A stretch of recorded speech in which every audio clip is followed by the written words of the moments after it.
Bonjour à tous, aujourd'hui nouvelle vidéo qui va être la suite d'une vidéo que j'ai fait il y a assez longtemps qui s'appelle L'imagerie n'explique pas tout, où je vous montrais que au niveau du rachis lombaire, de la hanche, du genou, de la cheville, on pouvait avoir des anomalies à l'imagerie chez des personnes qui étaient asymptomatiques. Et aujourd'hui, on va faire la partie 2 où ça va être exactement la même chose mais pour le rachis cervical et l'épaule. Alors on va commencer avec le rachis cervical. Donc on a cette étude ici qui a été menée sur 1211 personnes âgées de 20 à 70 ans qui sont asymptomatiques, donc qui n'ont pas de douleur. Et en fait, dans cette étude, on a la présence d'un bombement discal important dès l'âge de 20 ans chez 73,3% des hommes et 78% des femmes. Ce qu'on peut retenir aussi de cette étude, c'est que 87,6% des individus présentaient un bombement discal important, donc si on prenait vraiment tous les âges. Et en plus de ça, la fréquence, la gravité et le nombre de niveaux concernés, il augmentait significativement avec l'âge, et on retrouvait même chez certaines personnes des compressions de la moelle épinière, donc chez 5,3% des sujets, pareil, et des gens qui n'avaient pas de douleur. Alors là, on va passer sur l'épaule, notamment sur l'épaule des hommes. En fait, je me suis basé sur cette étude-là qui a étudié que des hommes. Donc, on a les résultats ici. Donc, c'est les résultats d'imagerie sur 51 épaules chez des personnes qui ont entre 40 et 70 ans et qui sont asymptomatiques.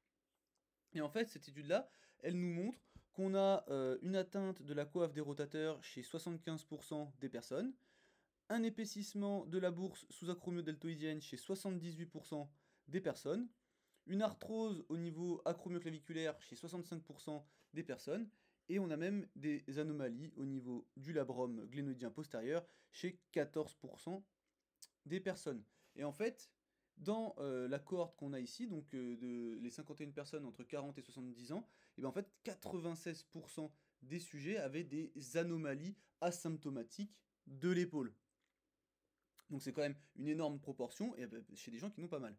Et après, ça peut monter un peu plus, les atteintes du labrum ici, parce qu'on a une étude chez 53 adultes asymptomatiques, 26 hommes et 26 hommes et 27 femmes, entre 45 et 60 ans, et là, les données, les résultats, ça montait entre 55 et 72%.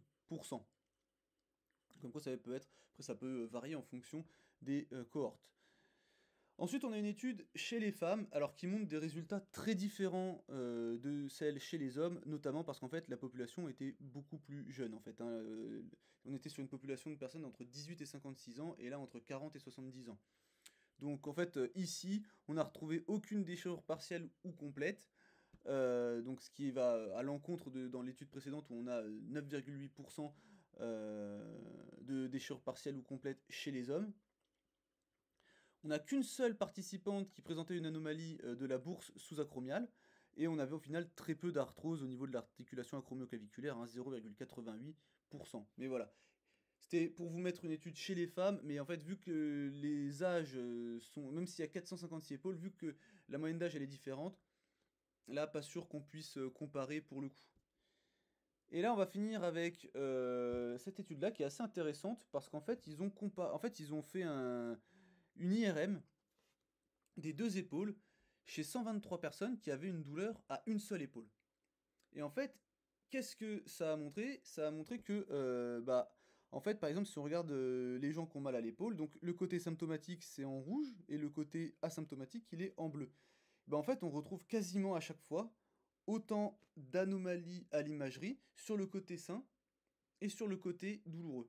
Donc c'est comme ça pour la tendinopathie de la coiffe des rotateurs, pour les atteintes donc de l'arthrose acromioclaviculaire, pareil pour le labrum, voilà. Donc en fait, on se rend compte que la plupart des résultats anormaux à l'IRM n'étaient pas différents en fréquence entre les épaules symptomatiques et asymptomatiques.